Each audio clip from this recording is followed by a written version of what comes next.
안녕하세요. 오늘도 사연 살롱을 찾아주셔서 감사합니다.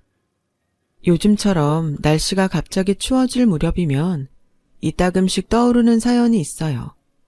지금으로부터 몇 년 전, 평범한 회사원이었던 30대 중반 시절, 저는 직장 내 커플이었던 신랑과 막 결혼 준비를 시작했던 참이었어요. 신랑은 집안의 막내답지 않게 생각이 무척이나 진중한 데다가 듬직하기까지 한 청년이었죠. 하지만 저에게는 결혼 준비를 하는 내내 걱정거리 하나가 있었는데요. 그건 바로 시어머니와 신랑의 손위 삼형제였어요. 그리고 가난한 시어머니는 심한 생활고를 겪고 있는 반면에 잘난 삼형제는 상류층의 삶을 영위하고 있는 다소 묘한 시댁의 분위기였어요. 먼저 첫 번째 걱정에 대해서 얘기하자면 시어머니는 삼형제에게는 비싼 과외니 학원이니 뒷바라지하고 잘 가르쳐서 명문대까지 떡하니 졸업시켜 놓았으면서도 어쩌면 가장 마음 쓰일 늦둥이인 막내 신랑에게는 학원은커녕 대학 등록금 한 푼 지원해주지 않았다는 거예요. 그런 차별 대우 속에서도 신랑은 혼자 죽어라 공부한 끝에 명문대인 에스테에 당당히 합격했지만 결국 등록금 문제로 인해 전액 장학금이 지원되는 대학을 선택해야만 했고요. 그래서 저희 첫 번째 걱정은 시어머니가 자식 차별하는 어머니가 아닐까 하는 것이었어요. 다음으로 시형제들도 걱정이기는 마찬가지였죠. 사실 오히려 이쪽이 더 복잡한 문제였어요. 시어머니의 뒷바라지 덕분에 에스테를 졸업한 시형제들은 소위 사자 직업을 한 자리씩 꿰찬 사람들이었는데요. 그런 잘난 시형제들과 동서들은 평범한 직장인인 제 신랑을 대놓고 무시하기 일쑤였어요.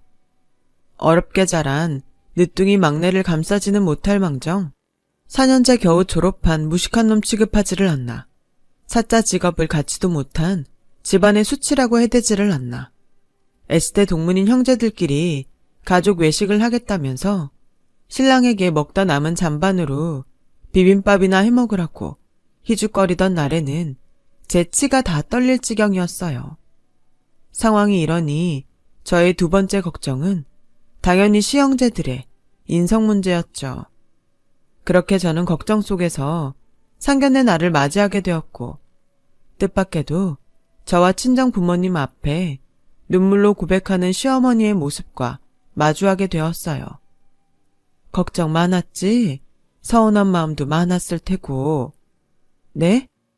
형제들은 번듯하게 키운 것 같은데 막내인 내 신랑한테는 그러지 못한 이 시애미가 말이다.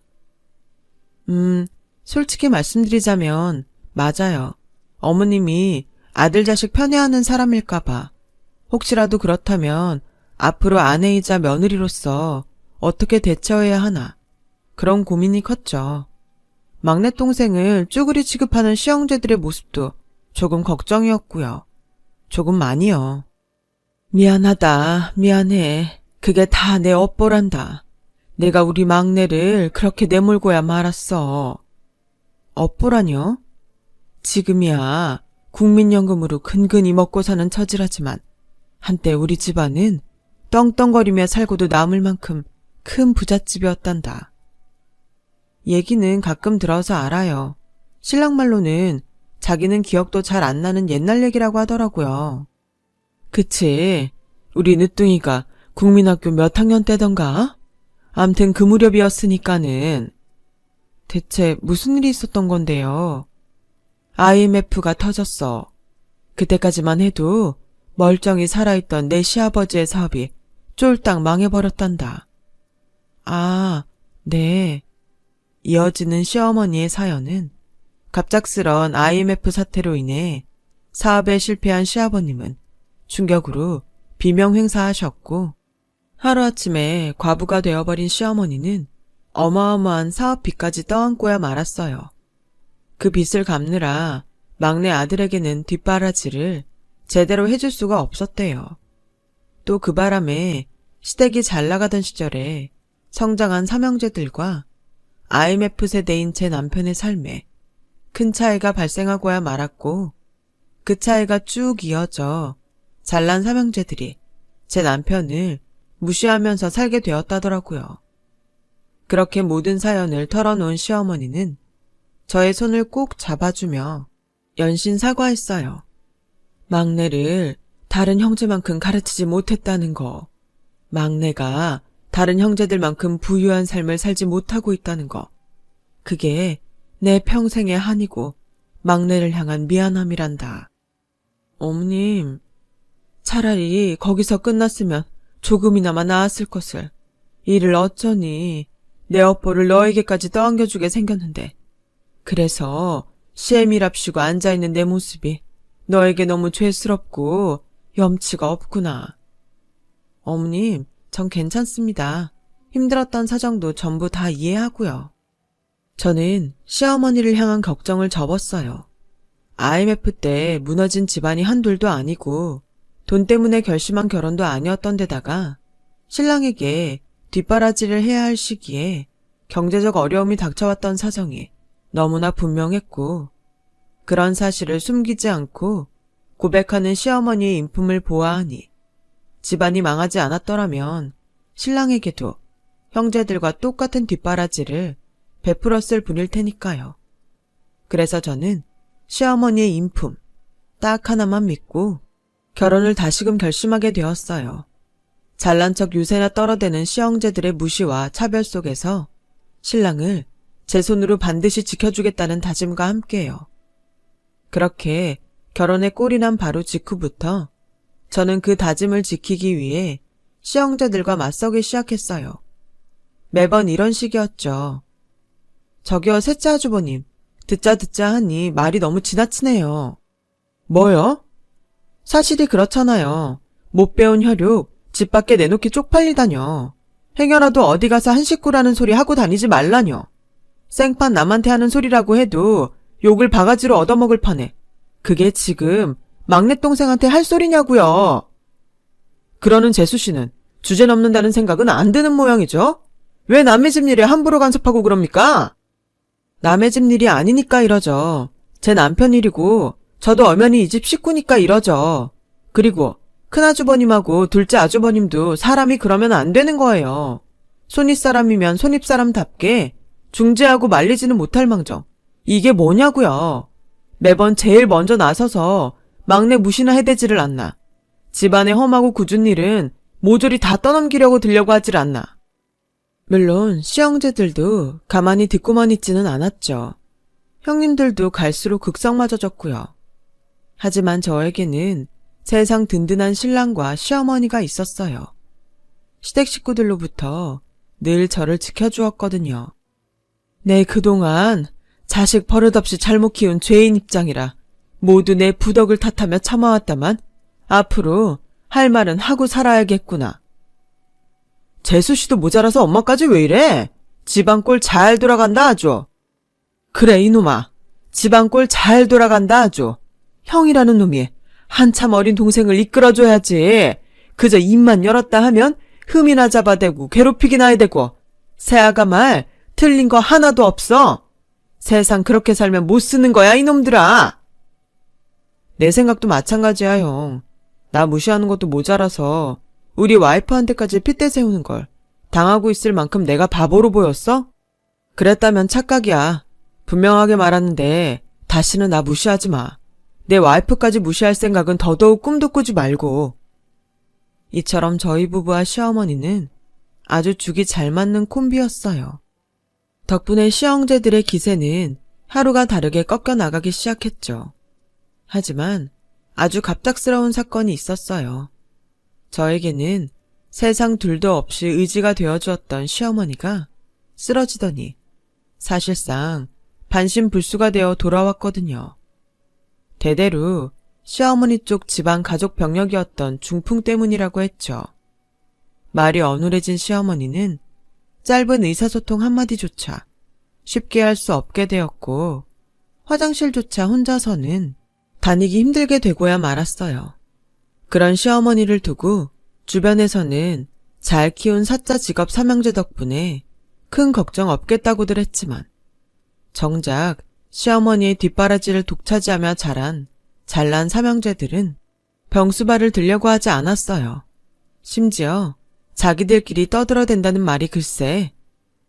에이씨, 이럴 줄 알았으면 엄마 정정할 때 치료비라도 얼마 받아놓을 걸 그랬어.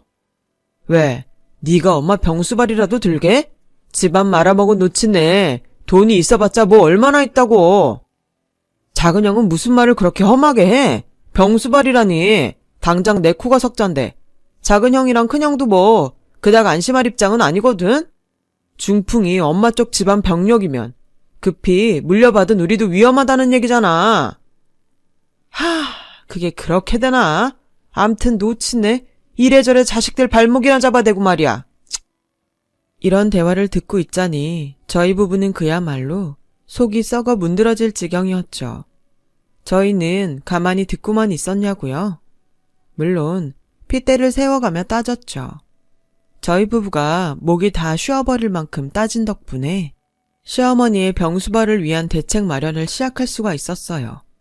시형제들은 그나마 핏줄이랍시고 시어머니를 요양원에 보내자는 얘기를 마지못해 꺼냈고요.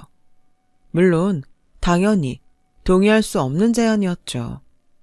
요양원 얘기 자체만으로도 못마땅한데 시형제들이 지들 멋대로 알아보기 시작한 요양원은 최대한 값싼 요양원이었거든요.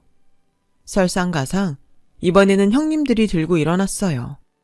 세상이 뒤집혀도 시어머니를 자기들 집에는 모실 수 없다고 결사 반대하는 주제에 요양원 비용을 형제들끼리 나누어 내는 것조차 아깝다면서요.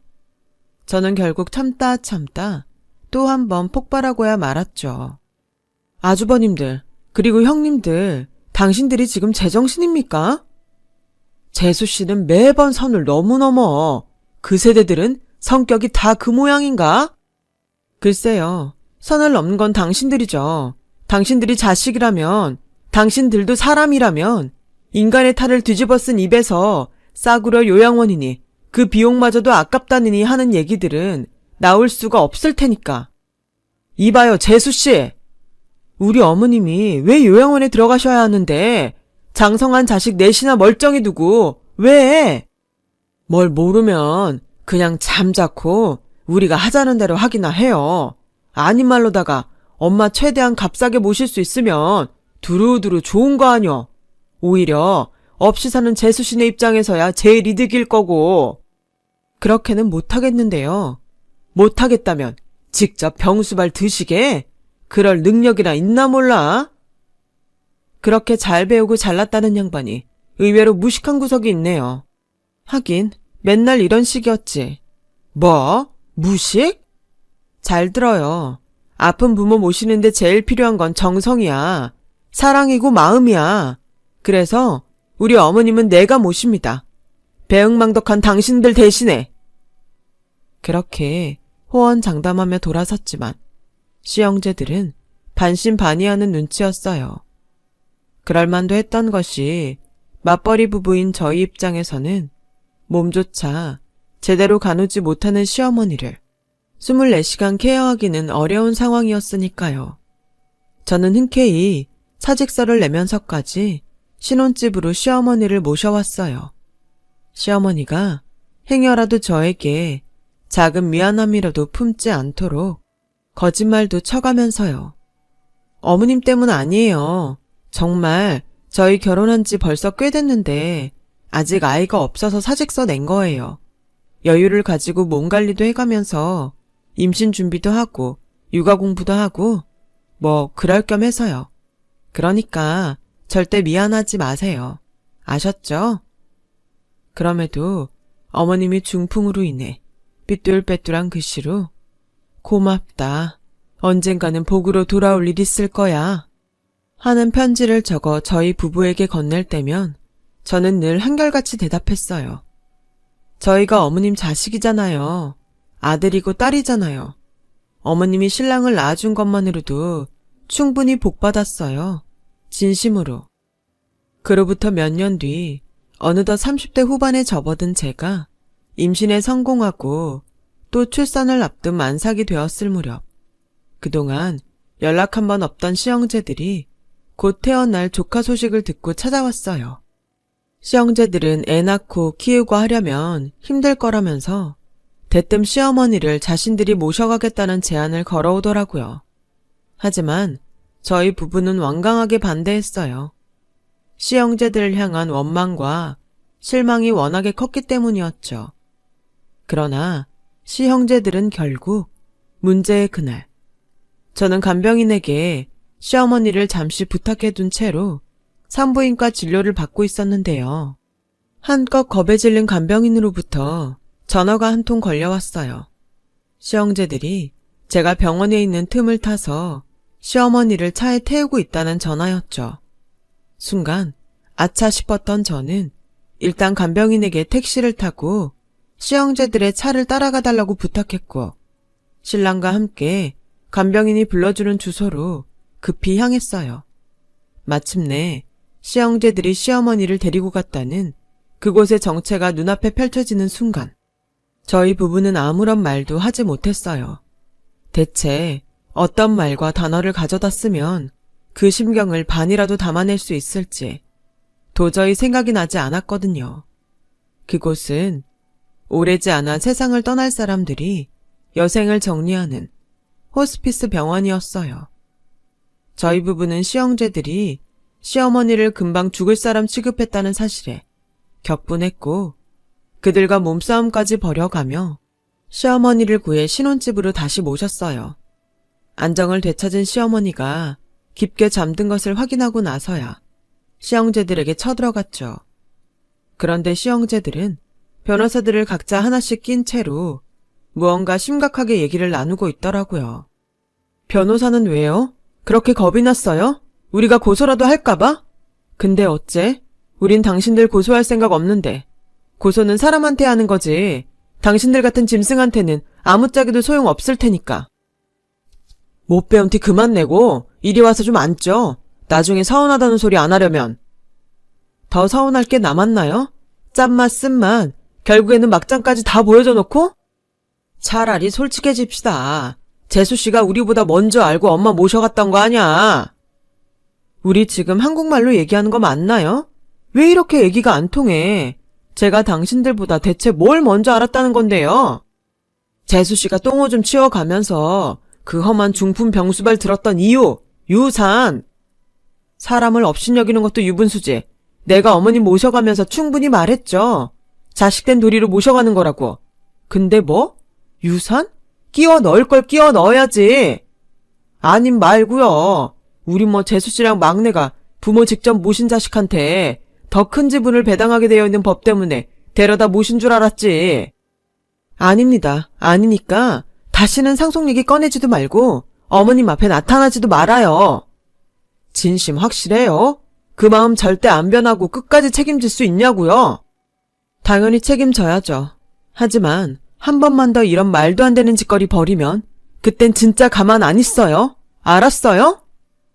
그렇게 한바탕 접근 금지 경고를 던지고 집으로 돌아온 다음에서야 황당함이 밀려 들어오더라고요.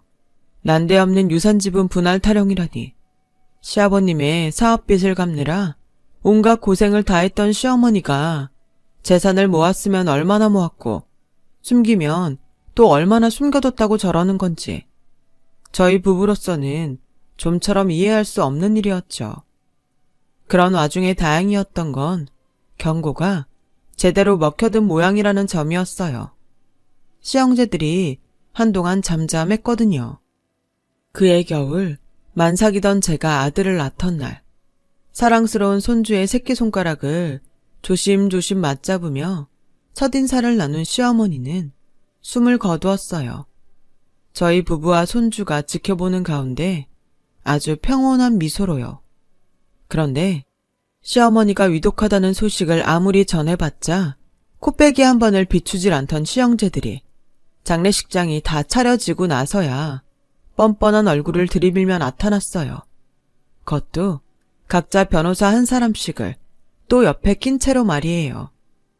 그런 시형제들은 명색이 상주라는 작자들이 장례를 모시기는커녕 밤낮으로 유산 지분 싸움만 벌여댔어요. 조문객들이 자신들을 향해 호로자식이라며 혀를 끌끌 차거나 말거나 싸움은 그치질 않았죠. 당연히 시어머니의 마지막 떠나는 자리를 정성껏 지키는 상주는 저와 신랑밖에는 없었고, 장례식 내내 꼴불견 시형제들을 꾹꾹 참아왔던 저희 부부는 발인을 마치고 나서야 길을 나섰어요. 아무런 명분도 모르는 시형제들을 이끌며 시어머니의 유언을 지팡하기 위해서요. 저희 부부가 형제들을 이끌고 도착한 곳은 어느 은행의 금고였고, 저는 시어머니가 임종 직전에 남긴 마지막 말을 모두에게 전했어요. 내 평생 못다 갚은 빚이 아직 많이 남아있단다. 그 빚을 청산하는 것이 내 마지막 소원이니 너희 막내 내외가 마무리를 지어주렴. 빚이요? 재산이 아니라? 네, 분명 빚이라고 하셨어요. 뭐 헷갈린 건 아니고요. 받을 돈이 있다는 말을 잘못 이해했다던가. 못다 갚은 빚이라고요. 갚지 못한 빚, 부채, 채무. 그러자 시형제들은 들었던 거랑은 얘기가 다르지 않냐며 저들끼리 싸워대기 시작했어요. 아무래도 무언가를 미리 알고 있었으며 큰 기대를 품은 채로 은행 금고까지 따라왔다는 눈치였죠. 저는 아무 관심 없었어요. 머릿속에 딱 한 가지 생각만 가득했거든요. 제가 어머님이 남긴 빚 전부 세상 딱 하나 남은 자식인 저랑 신랑이 갚아 나가겠다고요. 왜 그렇게까지? 그렇게 해드려야 이 한많은 세상에 작은 미련이나마 남아있지 않도록 전부 지워드려야 어머님 가시는 길이 마음 편한 꽃길이 될 수 있을 테니까요. 얼마나 큰 빚인 줄 알고요. 아직 금고는 열어보지도 않았잖아요. 상관없어요. 저는 어머님 믿습니다. 저희가 할 수 있는 만큼일 거예요. 굳게 결심한 저는 금고를 열어 젖혔어요. 아니나 다를까 종이장 한 무더기가 들어있더라고요. 그 서류들이 차용증이나 채권 서류라고 생각한 시형제들이 슬금슬금 뒷걸음질 치는 사이 서류들을 찬찬히 훑어보던 저는 소스라치게 놀라고야 말았어요. 빚과 관련된 서류들이 아니라 작게는 100만 원부터 크게는 억대를 호가하는 주식 증권들이었거든요. 이에 시형제들은 언제 뒷걸음질 쳤냐는 듯 반색하며 금고를 향해 달려들었어요. 그리고 우리가 들었던 엄마 얘기가 전부 사실이었다며 만세를 불러대는 시형제들을 통해 그동안 유산 어쩌고 했던 이해 불가능한 행동들의 이유가 드디어 밝혀졌죠. 시형제들이 풍문으로 접했다는 시어머니에 대한 소문은 이랬어요. 시어머니는 저와 신랑이 결혼하던 무렵부터 쌈짓돈으로 아름아름 주식 재테크를 시작했었는데 중풍으로 쓰러지던 즈음부터 눈에 띄게 상한가를 달리기 시작하더니 상한가 퍼레이드는 시어머니의 병수발을 들던 제가 만삭이 되던 시점까지 쭉 이어졌고 그 주식 채권이 수십억 대에 이른다는 이야기였죠. 그랬던 거였어요. 시어머니에 대한 소문은 전부 사실이었고 시형제들의 이해할 수 없는 행동은 전부 돈, 유산 때문이었어요. 중풍 병수발을 해왔던 저희 부부가 행여 한 푼이라도 더 가져갈까 질투한 나머지 시어머니를 무단으로 데리고 가버렸고 그래놓고는 정작 병수발 들 자신은 없어서 시어머니를 호스피스 병동에 처박아 둔 채로 희희낙낙 유산 싸움이나 벌이고 있었던 거죠. 모든 내막을 알게 된 저희 부부는 시형제들을 향한 환멸에 치를 떨었지만 그러거나 말거나 시형제들은 또 각자의 변호사들에게 빨리 와달라며 전화를 돌리느라 바쁘더라고요. 시어머니가 갑자기 위독해졌던 탓에 별 다른 유언장을 남기지 못했고 유산 따위에는 욕심조차 없었기에 변호사니 뭐니 준비도 못한 저희 부부에게 불리했던 상황이었죠. 바로 그때 주식증권들 속에서 무언가를 발견한 제가 소리쳤어요. 잠깐만요. 이거 어머님 친필 편지예요. 확실해요? 엄마 친필 편지 확실하냐고 재수씨. 맞아요. 중풍 때문에 삐뚤빼뚤해진 글씨체. 어머님 확실해요. 그걸 우리더러 믿으라고요? 설마 지금 이거 다 짜고 치는 고스톱 아니야 이거? 그럼 은행을 믿던가요. 어머님의 금고라는 보증보다 더 확실한 증거는 없을 테니까. 그러자 은행 직원이 어머님의 금고가 맞다는 사실을 분명하게 확인시켜 주었고 저는 어머님의 편지를 또박또박 읽어 나가기 시작했어요. 우리 착한 막내 내외 듣거라. 내 평생 미처 다 갚지 못하고 떠나는 빚이 있으니 너희가 대신 마무리 지어주려무나. 첫 번째 빚은 늦둥이 막내 아들을 제대로 가르치지 못했다는 마음의 빚이란다. 다른 형제들처럼 뒷바라지를 해주지 못해 지금껏 무시당하며 살게 만들었던 업보란다. 그러니 내 유산의 절반으로 막내 아들을 향한 빚을 갚는다. 두 번째 빚은 회사에 사표까지 내가며 병수발을 들어주었던 막내 며느리, 친딸이나 진배 없는 너를 향한 고마움이다. 유산의 남은 절반으로 그 고마움을 갚는다. 닥치라니까. 적혀있는 그대로 읽는 거 맞아? 왜 우리 삼형제 얘기는 하나도 안 나오냐고. 정 못 믿겠으면 당신네들이 직접 읽어보던가요.